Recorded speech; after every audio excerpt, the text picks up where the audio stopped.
Welcome back to Evolve Songwriting, everybody. My name is Jake. This is where we listen to music and break it down with songwriting in mind. Today, going to be starting a little series. I'm very excited. I've always wanted to do something like this. Before we get into it, though, please, I will say, if you are new here, feel free to subscribe down below. That way you get the newest videos fresh to your inbox. And also feel free to join our Discord community where we keep the chat going beyond the videos. There's a lot of fun over there. But yes, today we're going to enter the world of Beabadoobee,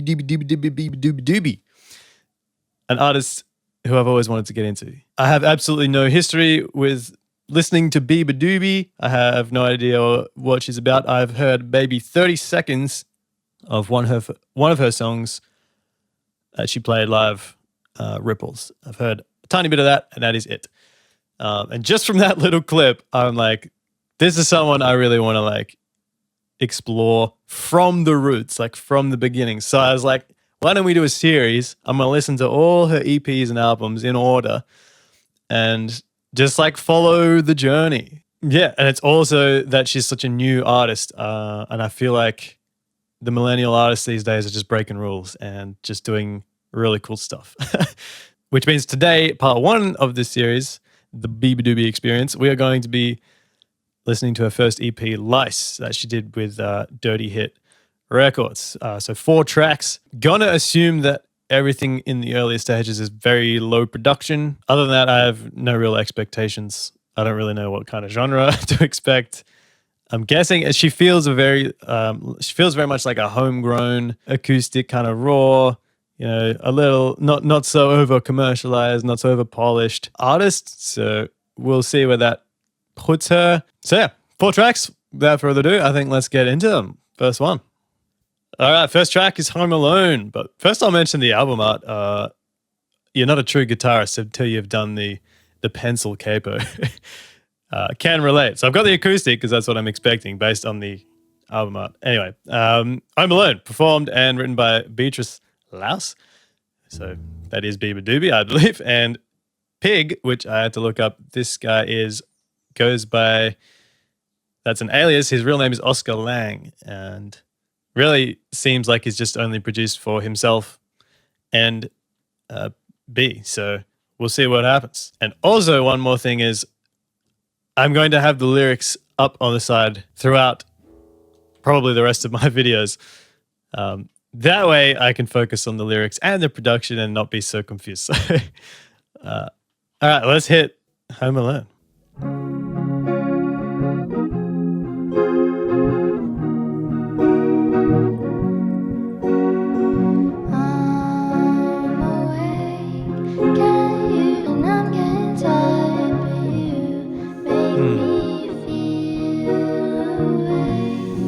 So definitely not a lot going on, just a guitar and the voice.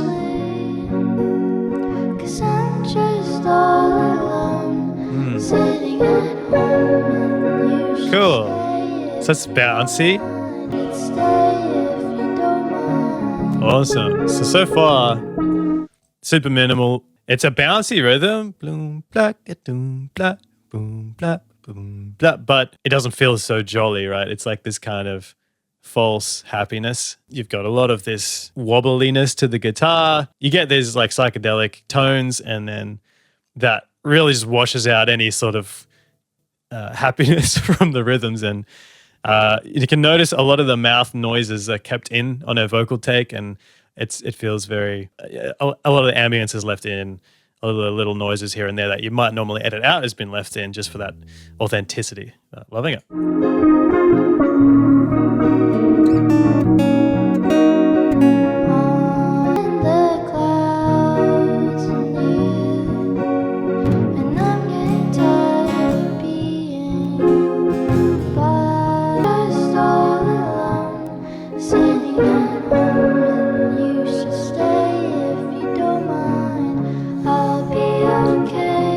Vocal delivery is kind of loose until that one bit. Dun, dun, dun. Very repetitive.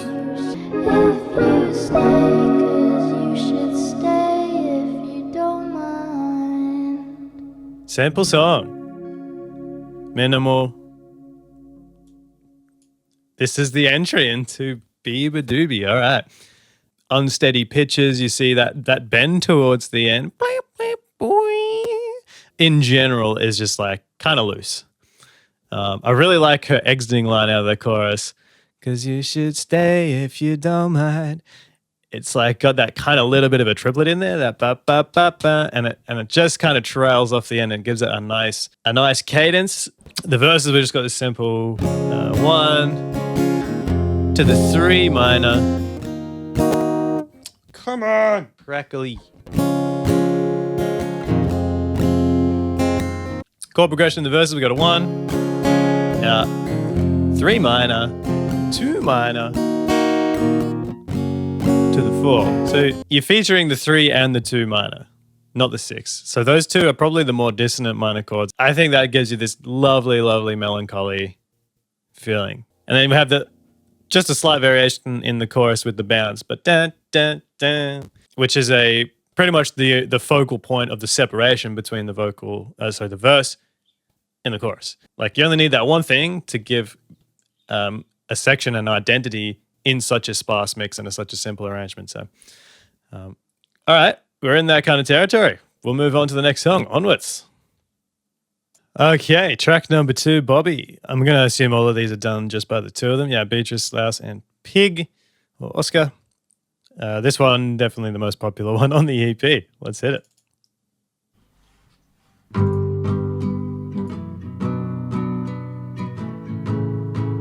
Cool. Yeah, that's just very roomy guitar. Bobby was 14 when she knew. Very clear quarter note. Dun, dun, dun, dun.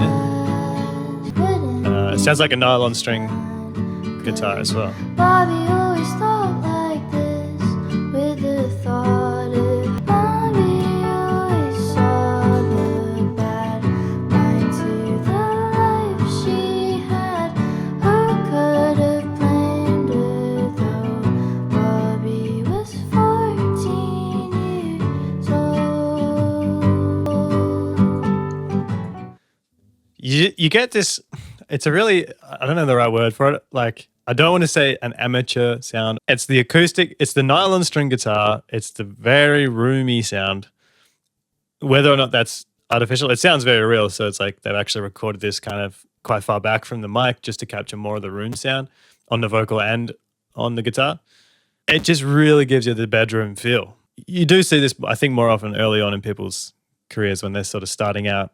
Because that's what you do. You write songs in your bedroom. And I love this. Bobby was 14 when she knew. Her tone is really interesting on the harmonies. Last, wishing her mind didn't think so sad. Yeah, like, again, it's roomy, but it's like a little shaky. Bobby always had a stitch on the left side of her wrist. It's very pure, like, writing.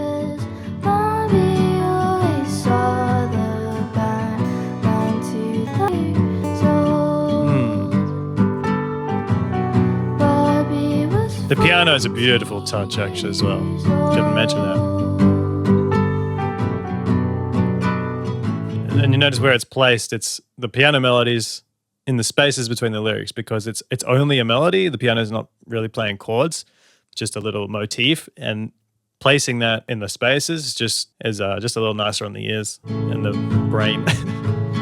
And Bobby knew if she ended it all, it'll be better soon. Ooh, And that's dark. but deep down, Bobby knew she'd find someone like you. Last, wishing her mind never thought that bad. 'Cause Bobby still had a stitch on the left side of her wrist. She missed.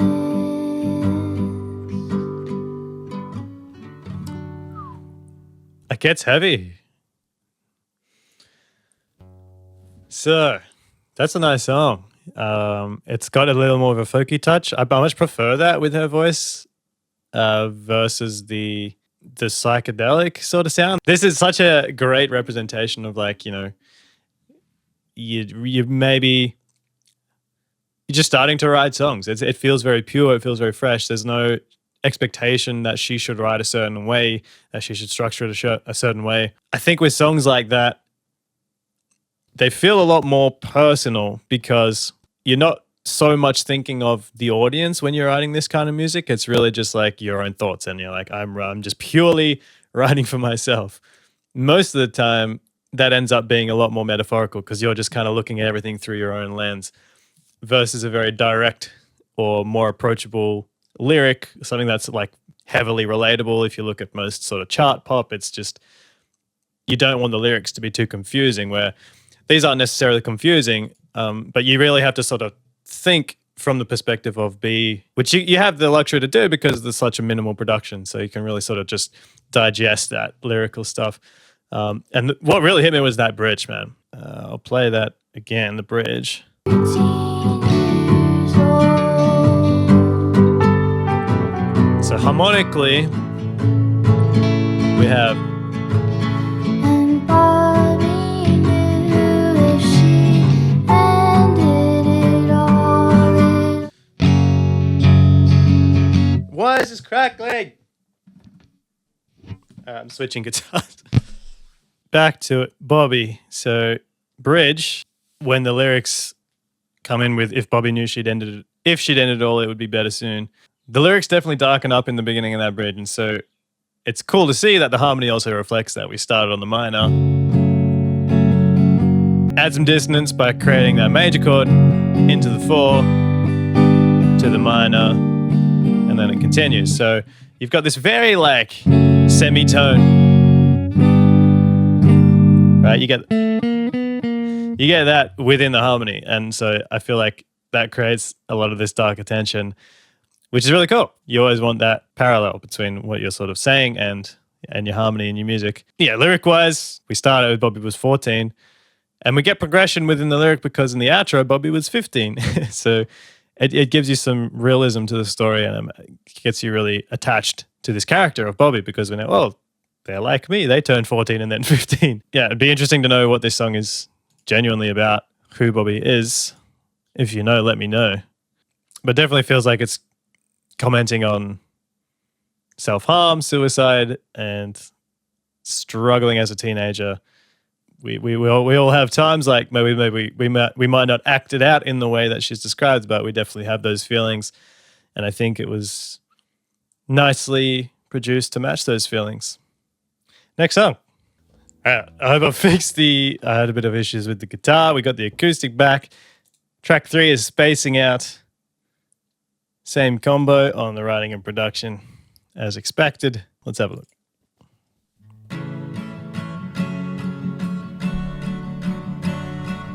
Can you see, can't you notice? Yeah, so you definitely got that kind of chorusy guitar. Still lots of reverb. Yeah, really loose. Okay, nice.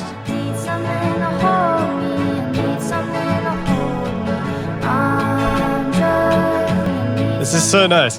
This really reminds me of someone that's just learn the guitar and just like learn a few chords and doesn't care about any theory rules. She's still following mostly diatonic harmony, but you got things like the A7 in there just randomly. Like, again, it's just giving that section some identity, because if you're not writing in a pop sense, where you're not really giving clear like rhythmic characteristics to a verse or a chorus, you got to sort of do it somehow. Let's keep going.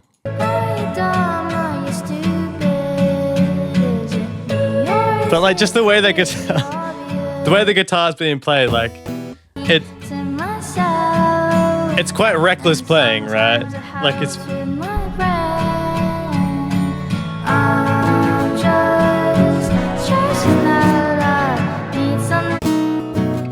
just very reckless strumming, like it's just The strumming hand's kind of loose and it just feels very like, which is a good thing because sometimes we get carried away and like have to play everything like so perfectly and everything clean and a really nice dynamics, but it doesn't matter really at the end of the day. But I like it. It's just keeps it fresh.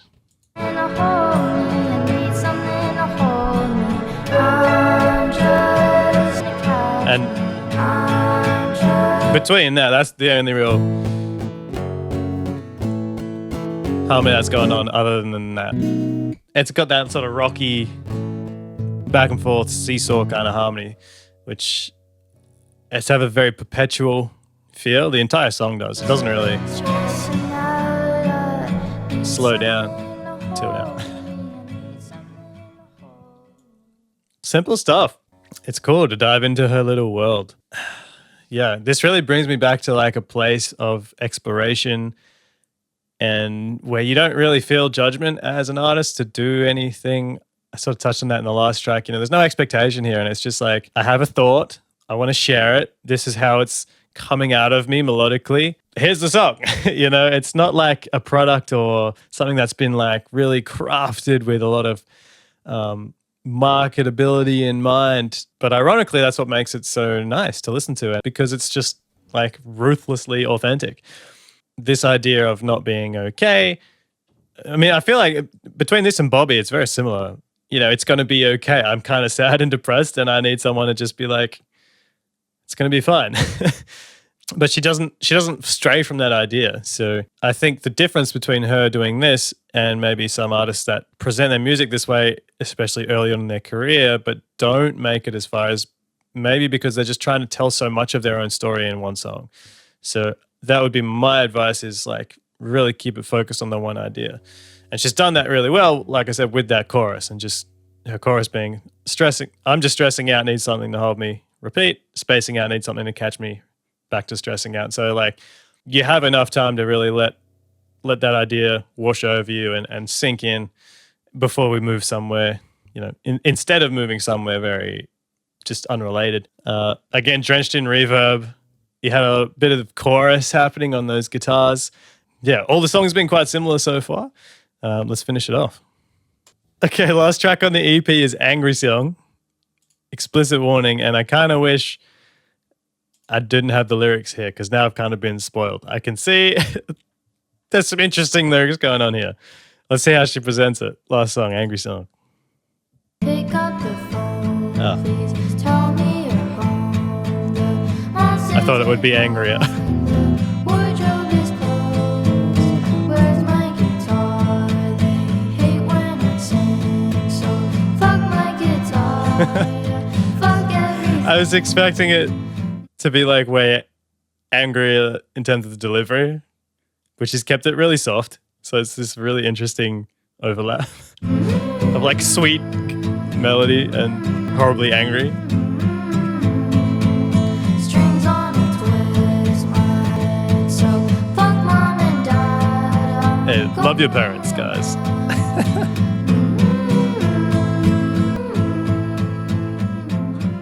Again, such bedroom songwriter vibes, such shamelessness and authenticity, originality. I'm writing this for myself and I want to just purge these thoughts. But how good of a story do you get there? So I'm sure she's a lovely person and she's not this angry, but this is like a snapshot of a certain time when she was wanting to sing and wanting to do XYZ and all this. And then her mum and dad saying like, nothing past 10. So like it's funny how relieving it must have been for her. Like you can tell how therapeutic music must be for someone like her, especially in that situation. And it's just peak millennial, man. This is like the millennial version of grunge rock. You just get that hammering on the you know. It's a Nirvana song, man. But it's just done in like the soft delivery way. It's really funny. I just feel like it's such rebellious themed music that would fit so well into an early 90s, late 80s grunge So because it doesn't feel like, aside from the lyrics and maybe the harmony, just the very, sitting on the minor chord along a lot of the time. Aside from that, it doesn't feel very angry, right? Like if you didn't know what she was singing about, it's a fairly sweet little melody. She's got a nice soft voice, but it's a very angry song, appropriately titled. But yeah, it's just unapologetic. Has been the story, as has been the story of the entire EP. Interesting. We're going to wrap up our thoughts as a whole. If you made it this far, get a whole EP gang in the comments before we hit the outro. I'll see you in a bit. There we have it, guys. That's the whole EP of LICE. Short and sweet. A quick listen, but I'm so glad I did that. And this is exactly what I was looking for. I'm like getting the origin story of Beabadoobee. And I'm really excited to see how it's going to translate into future EPs and albums as we gain more production quality and resources. I think it's good to know where she started. Yeah, it feels like a very appropriate sort of first EP. I just want to get some music out there. I've been pouring my thoughts out onto a notebook for a few years, and this is some of my music. It's very raw, encouraging, I think, to other artists out there who might be starting out and thinking that they have to sound super professional.